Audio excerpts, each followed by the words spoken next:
Зөгнөлт миний суух тавтай морил. За ингээд 2025 оны 4 сарын Ихрийн ордны таарот зурхайг хамтдаа хийцгээе. За эхний карт маань Nine of Wands гарч ирсэн байна. За Nine of Wands бол өдий хүртэл маш их шаргуу хөдөлмөрлж ирсэн тэр сайхан таны ажлын үр дүн.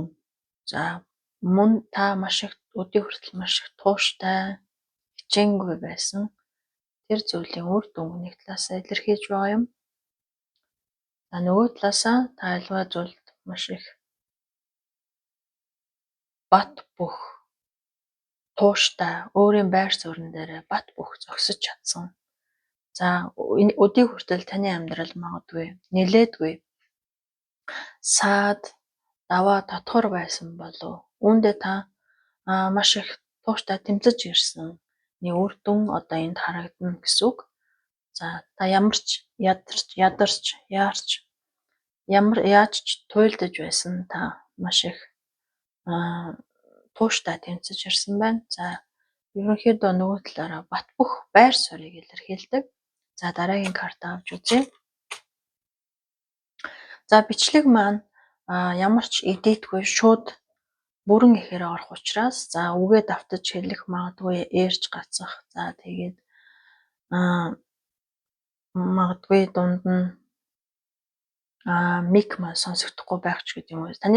Таны ямар нэгэн сэтгэл санаанд таарахгүй байвал та бичлэгээ зүгээр алгасаад яваарай гэж хэлмээр. Яагаад гэвэл энэ мэрэг хийж байгаа учраас ямар нэгэн эдитгүй шууд орж байгаа. За тэгээд та бүхэн маань ойлгож авч үзээрэй. За дараагийн карт маань The World гарч ирсэн байна. За энэ хоёр карт маань хоёулангийн ингээд нийтд аваад үзэхээр ямар нэгэн зүйлийн дуусгар, шинэ зүйлийн эхлэл. За маш сайхан амжилт. Ер нь ирээдүйн зорилгодоо хүрэх боломж, томоохон амжилт. За ямар нэгэн хүнд хэцүү зүйлийн төгсгөл, шинэ сайхан зүйлийн эхлэл гэсэн утгатай. Мөн зарим нэг талаараа та бүхэн маань өөрийгөө хөгжүүлэх, энэ сайхан зүйл албан тушаалаа ахих, эсвэл цаашлан сурах, эсвэл амьдралд тань сайхан зүйлд тэмүүлэхэд одоо хүрэхэд танд илүү их боломжийг эрэлхийлэхэд сурч мэдэх, боловсрох, мэдээлэл цуглуулах, өөрийгөө хөгжүүлэх гэсэн утгатай. За дараагийн карт маань Eight of Pentacles гарч ирсэн байна. За Eight of Pentacles бол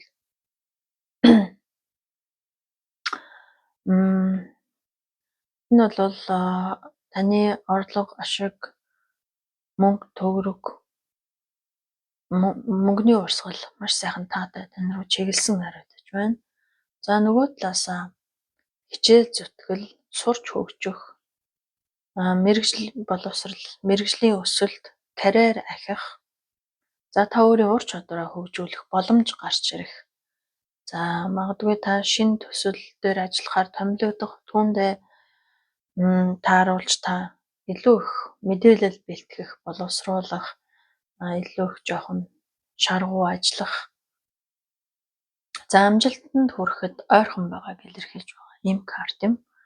За мөн зарим нэг нь зөв сайхан санхүү мөнгөний одоо мөнгө санхүүгөө хөрөнгө оруулалт хийх тийм зөв мөнгөө өсгөх боломж эрэлхийлэх гэсэн утгатай. За дараагийн карт авч үзье. Дараагийн карт маань The Sun буюу нар гэсэн карт гарч ирсэн байгаа. За нар бол баяр баясгалан, гэрэлт, ирээдүй илэрхийлдэг. За юу вэ гэхээр таны амьдралд ийм сайхан хурц нарны туяа гэрлээ цацруулан орж ирэхээр харагдаж байна. За энэ нь юу гэсэн үг вэ гэхээр таны хүсэл мөрөөдөл биелэх тун боломжтой. За амьдралын баяр баясгалан нэг сайхан шинэ гэгээлэг үе, хөгжил дэвшил За аливаа ажлын үр дүн маш сайн байхыг илэрхийлж байгаа. За ямар нэгэн зүйл хөөцлөж байгаа бол энэ нь таны талд шийдэгдэх тун боломжтой гэсэн утгатай. За дараагийн карт авч үзье. Дараагийн карт бол Seven of Swords. За магадгүй зарим нэгэн маань санхүүгийн хөрөнгө оруулалт хийх. За эсвэл маш том бизнес төсөлд хамтран ажиллах, хэн нэгэнтэй уулзах учрах. За эсвэл хэн нэгэнтэй хамтарч бизнес хийх ч гэдэг юм. Хэрвээ тийм тохиолдолд та магадгүй шинэ бизнесийн түншлэлтэй эсвэл шинэ хамтрагчтай. За ямар ч ажил дээр шинэ нэг хамтрагчтай эсвэл шинэ хүнтэй та танилцах болвол тэр хүн магадгүй жоохон залтай хүн байж магадгүй харагдаж байна. За энэ Seven of Swords бол энэ хүн нүүрэндээ инээмсэгэлтэй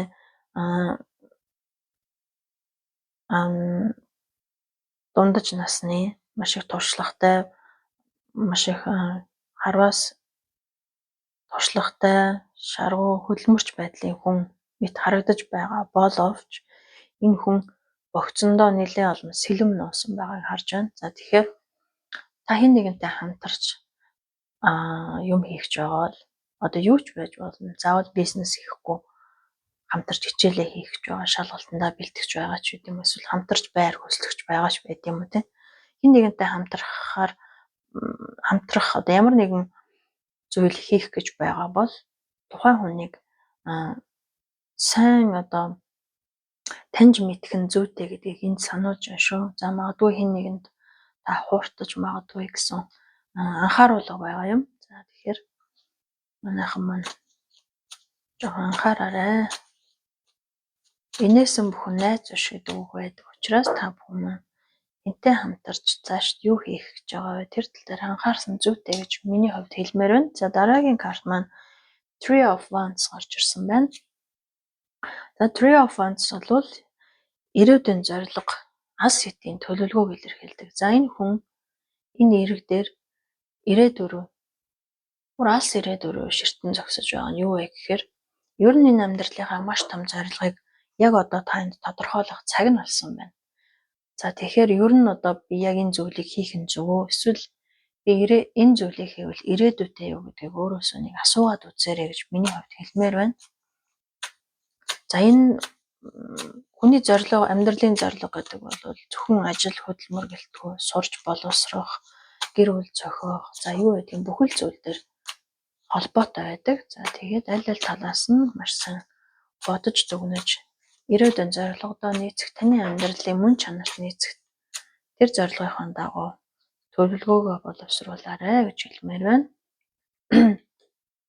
За дараагийн карт маань бол дөрвийн аяга. Дөрвийн аяга бага зэргийн сэтгэл ханамжгүй байдлыг илэрхийлдэг. За магадгүй та одоогийн байгаа байдал яг нэгэн хэвийн байгаа байдал та магадгүй жоохон залхсан. За магадгүй танд жоохон тааламжгүй санагдаж эхэлсэн. За одоогийн байгаа зүйлдээ бага зэрэг сэтгэл ханамжгүй байгаа байдлыг илэрхийлж байна. За нөгөөтэйгөр та гадаад ертөнцөөс нэлийн хөндөрч за 4 сард магадгүй зарим нэгэн жоохон ганцаараа байхыг илүүд үзэх. За жоохон дотгошоогоо гуниглах ч байд юм уу.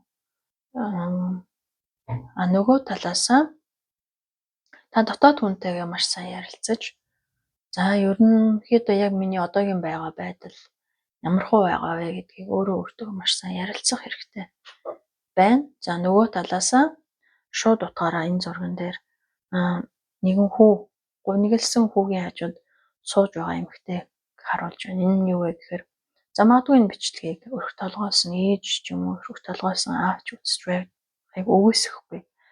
За тэгэхээр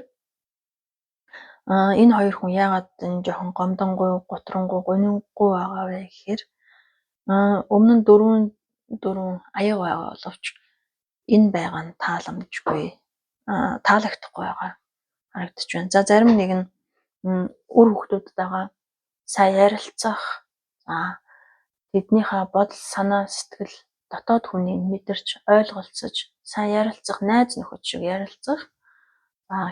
Нөгөө талаасаа таач мөн адил хувь хүнийхээ талаас өмнөө байгаа танд энэ 4 аяга бол 4 боломжийг илэрхийлдэг. За энэ 4 боломж танд байсаар байтал та нэг л аягийг ингээ бариа сууж байгаа. Нэг л боломжийг та ингээ хараад байгаа. Таны амьдрал маш олон боломж гарч иж магадгүй. Та тэгэхээр тэр болгоныг хараад анзаараад бариад авах нь зөв шүү. За хамгийн гол нь тэр сайхан боломжуудыг та юунд уялдуулж шийдвэр гаргах вэ гэхээр нэгдүгээрт өөрийн хамгийн эрхэм нандин гэр бүл мөн таны алс эдийн ирээдүйн зорилго таны ер нь хувийн амьдралын энэ зорилго маш том зорилго та нийцж байгаа эсхийг та харж байж шийдвэрээ зөв гаргах хэрэгтэй. За дараагийн карт аваад үзье. Дараагийн карт маань бол Two of Pentacles. За Two of Pentacles бол сар бүрийн санхүүгийн орлого зарлага. За эдгээр зүйлийг тэнцвэртэй байлгах, хит их өрөлгөн зам гаргахгүй, хит их зарлага гаргахгүй, орлого зарлагаа тэнцвэртэй баланслаж авч явахыг танд сануулж байна. За дараагийн карт маань Eight of Wands. За энэ Eight of Wands бол гинтийн сайхан мэдээг илэрхийлдэг. За гинтийн өөрчлөлт. За танд магадгүй нэг гинтийн сонин содон таны одоо байгаа байдлыг өөрчлөх үс мэдээ ч юм уу эсвэл чухал зүйл та сонсож мэдээлэл авч магадгүй юм. За бүр нөгөө талаас маш хурдтай хөгжил дэвшлиг илэрхийлдэг.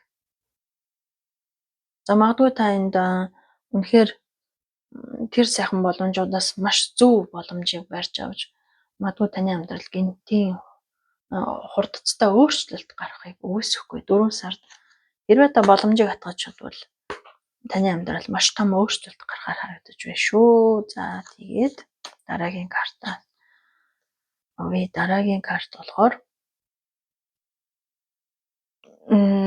за энэ карт маань болохоор нэг талаасаа альва ямар нэгэн зүйлийн төгсгөл нөгөө талаасаа шинжилэлт, өөрчлөлтийг илэрхийлдэг. За тэгэхээр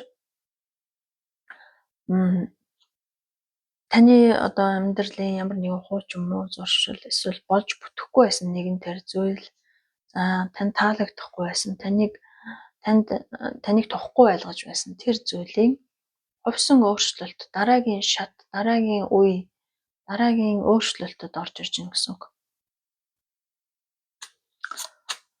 За энэ дэт картыг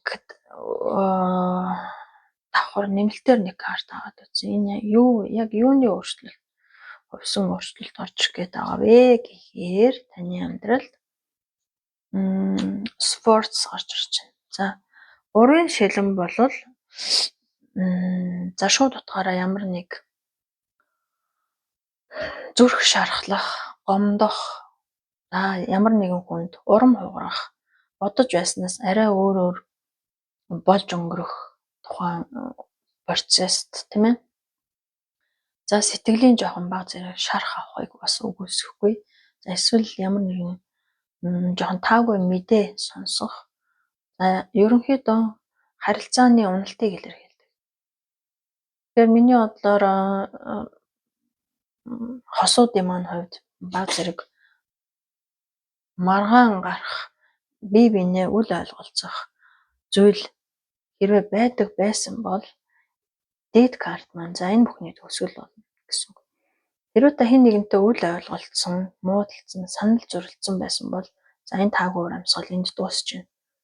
Тэгэхээр цааш санаа зовох зүйлгүй. Хэрвээ та хэн нэгэнд үнэхээр гомдсон бол гомдлын бясалгал хийгээд өөрөө өөртөө сайхан ажиллаад гомдлыг ерөнхийдөө тайлж явах хэрэгтэй.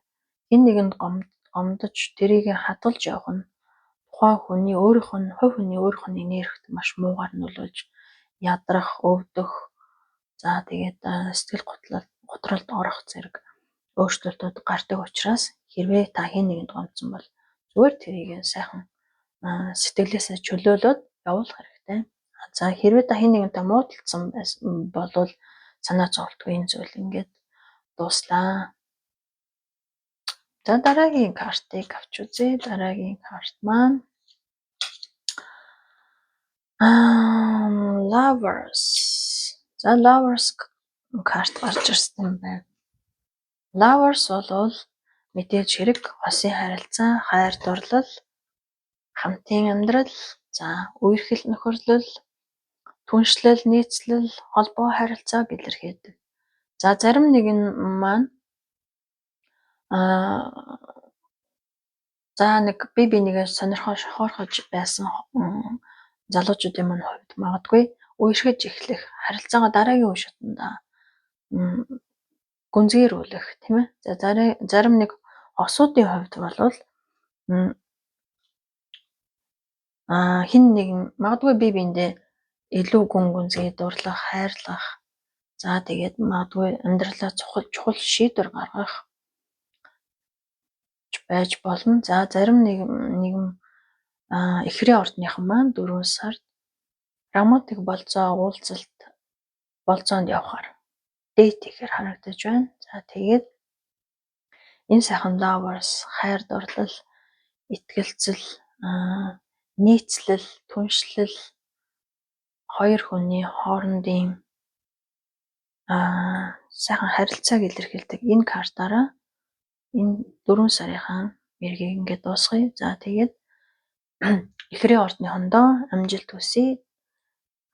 За бичлэг маань ямар ч идээдгүй явагдаж байгаа учраас магадгүй зарим зүйл дээр миний дуу сул сонсогдох эсвэл магадгүй зарим нэг үгийг давтан хэлж байгаа бол та бүхэн маань уучлаж ойлгож аваарай. За ойлгоорой. Тэгээд хэрвээ миний бичлэг таалагдсан бол та бүхэн маань намайг дэмжиж лайк, subscribe-ад арчаарай. За тэгээд дараагийн бичлэгээр уулзлаа. Түр баяртай.